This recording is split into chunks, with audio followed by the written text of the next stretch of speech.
I'm actually going to record a part 2 on this with my hat, because there was 2 points I wanted to make, and I just ran out of time.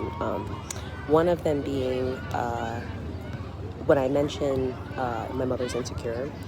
Most narcissists are. That's why there is a tornado of guilt and shame within them, because, like I said, these people are smart.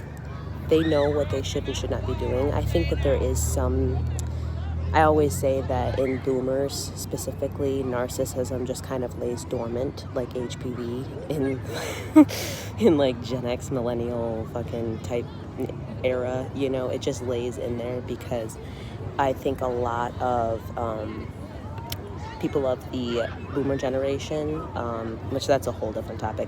Go look up Tim Dillon if you want to hear. We have a lot of similar thoughts on the boomer generation. Anyway, yeah, but these individuals are very, very insecure, and I wanted to talk about the masking as well. That is. It's truly a very, very confusing thing, especially when you're talking in terms of having a narcissistic parent and you are the child, because it's very, very confusing. It's very hypocritical.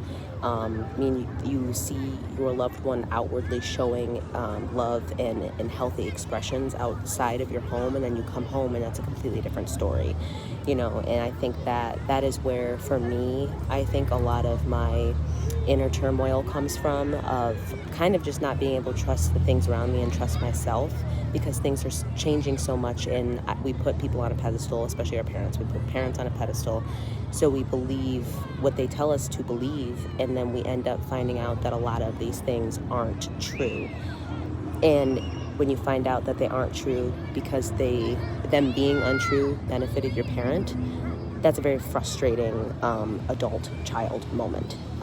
So yeah, I wanted to say that. I think there was something else that I wanted to mention too, but yeah, narcissistic people, especially parents, it's a different level of abuse and neglect that I don't think it gets talked about enough, because I think other things overshadow it, but really at the base of it, I believe that a lot of it's narcissism and or unhealed emotional damage from childhood, which carries on into adult life, obviously, and then people that are unhealed choose to have children, and then this is where the generational trauma cycle begins. So